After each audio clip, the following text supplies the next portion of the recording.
Animals we see near our home. Environmental Studies, Grade 1, Part 1.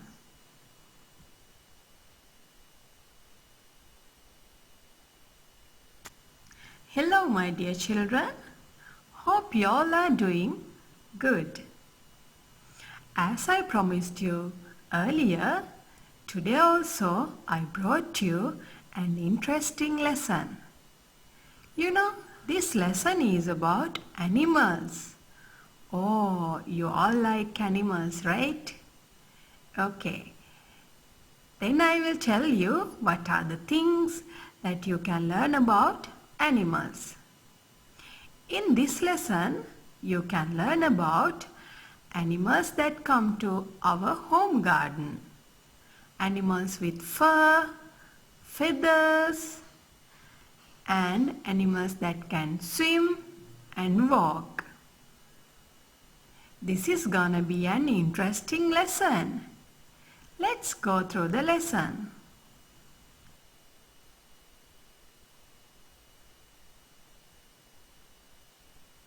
Children, before we move on to this lesson, I want you all to do an activity.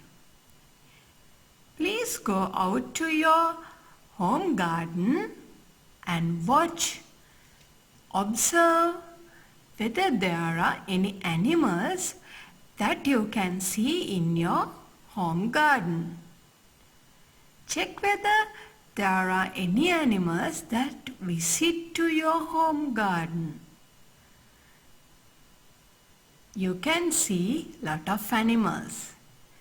Then you can make a list of the animals that come to your garden. Okay. Until you do the activity, I will explain you what are the animals that come to your home garden.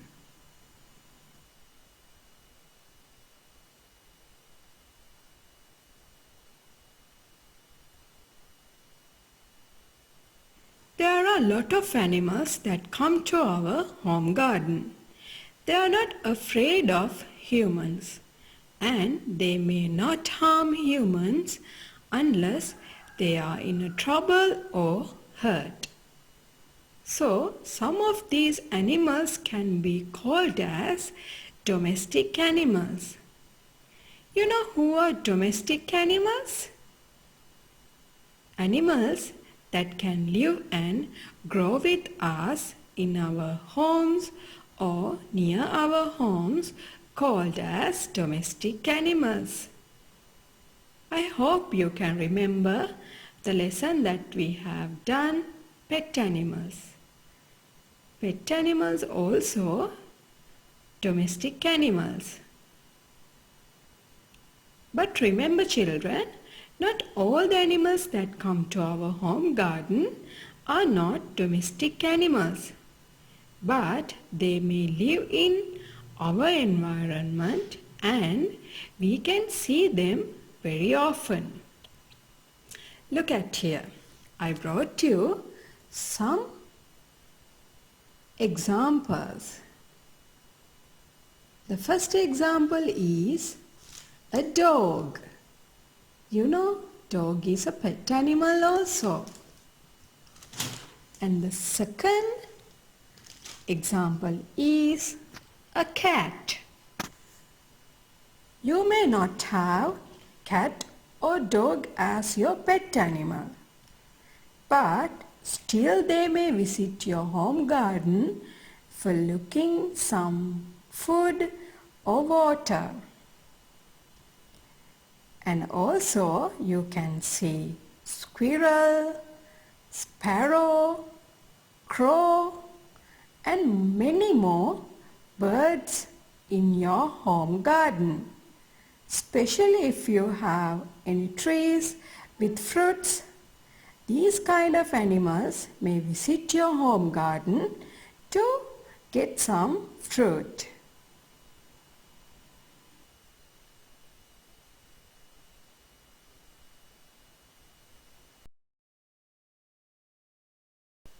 Okay, then we have some more examples. Look at here. This is a picture of a lizard. You can see them in your home garden, especially in bushes. Then there's a snake. Okay, some snakes can be very venomous, but they may not hurt you unless they are in a trouble or unless you may hurt them. So remember, snakes are very innocent, but if you hurt them, they will hurt you back. Okay. Then we have a picture of a rat. Rats also we can see very often in the house, especially on our roof or on the ceiling. So they also an example for the animals that come to our home garden. Then we have some picture of insects. Okay, when we say insects, there can be butterflies, bees, some flies, cockroaches, grasshoppers, different kind of insects. So they are very often very common to see in our home garden.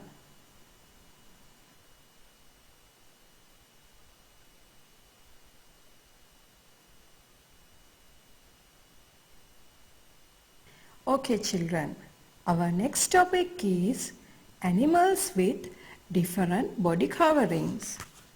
Okay, what are actually these body coverings? There are animals which have different kind of body coverings for different reasons. Some have fur to keep them warm or feather to keep them dry. Some have scales and some have shells or exoskeletons. That means some skeletons on the outside. For what they have these kind of things? Actually, for their protection. Most coverings also conceal with the animal, which helps animals hide from those wanting to hurt or kill them. So, today we will be learning only two types of them because others are hard to learn for the little kids. You can learn them when you are in grade 2.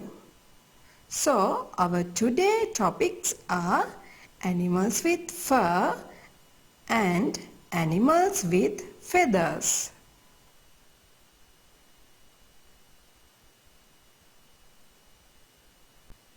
Animals with fur. Before I move on to some examples, I would like to ask, why do animals have fur? You may have seen so many animals with fur or hair.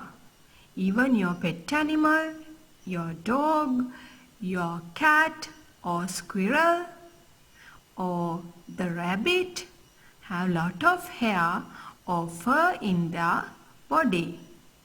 They are so soft and these animals are very beautiful and attractive with their fur. Actually, these animals need fur to keep them warm. And one more important thing. These kind of animals are called as mammals. That is for your future knowledge. We'll go through some examples. Here you can see a picture of a lion, rabbit, cat, bear, goat, sheep and tiger.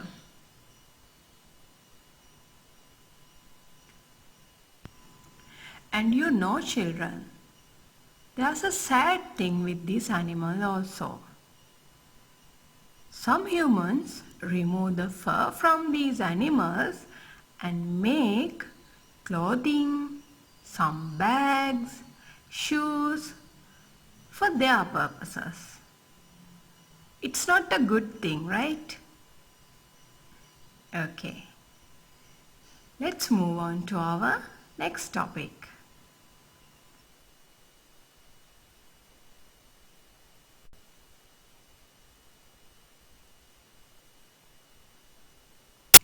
Animals with feathers. Animals with feathers are called as birds.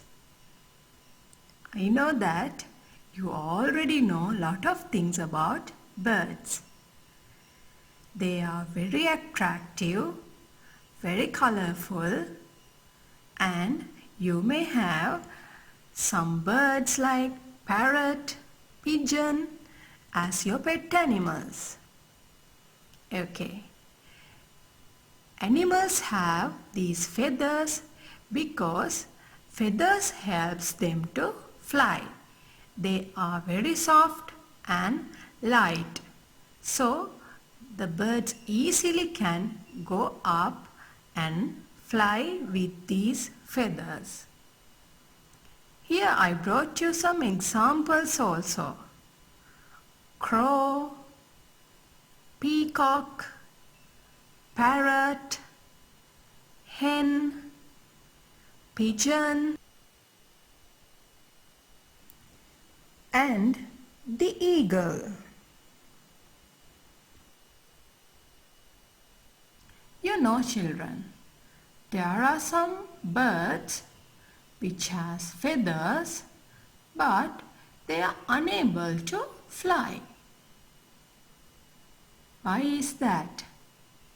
For an example, the biggest bird is the ostrich, but it is so big and so heavy. Even though it has some feathers, it's unable to fly because this bird is so big and heavy. And also the hen. Hen actually can fly for a shorter distance. And also the peacock. The peacock has the most beautiful and attractive feathers. I hope you have seen a real peacock because you can see them in Sri Lanka. Peacocks also can't fly for a long distance because their wings and their feathers are so heavy. There's one more interesting thing that I want to tell you about another animal. That is about the eagle. When it rains, the most birds head for a shelter. But the eagle is the only bird which fly above the cloud in order to avoid the rain. You know, even they are birds, they are so intelligent, right?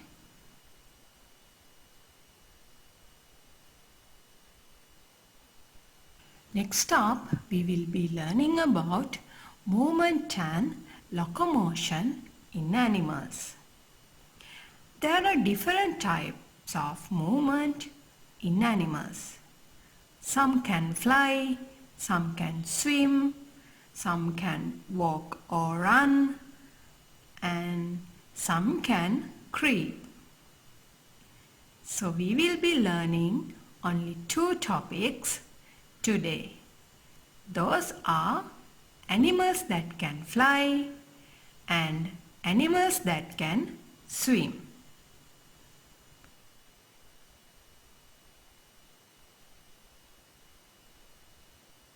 Animals that can swim.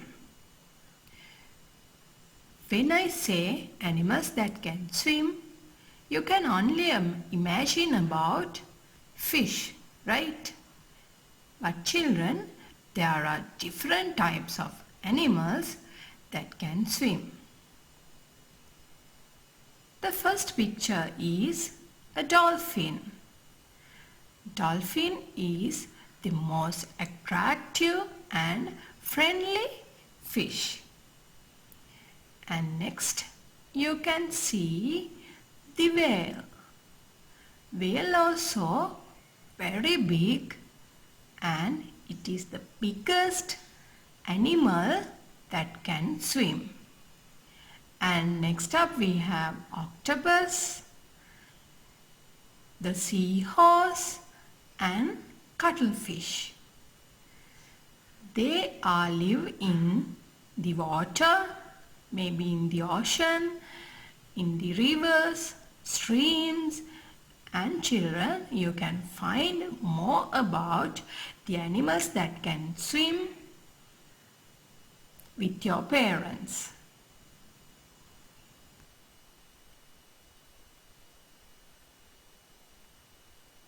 You know something interesting?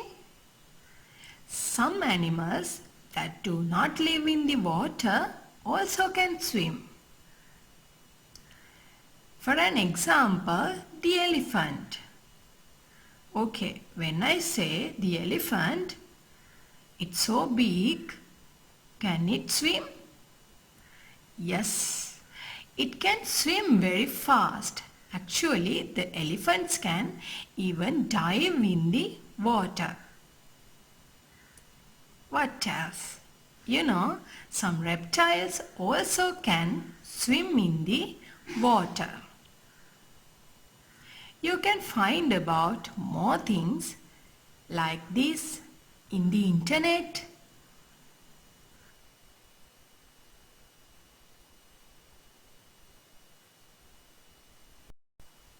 Animals that can walk and run. These kind of animals actually live in the land. There are a lot of animals that can walk and run. Here are some examples. Horse, zebra, ostrich, cheetah, elephant, and deer. Okay, what do you think about ostrich? When I talk about the animals with feathers, I told you that ostrich has feathers and wings, but its body is very heavy, so it's unable to fly. But you know, this animal can run very fast.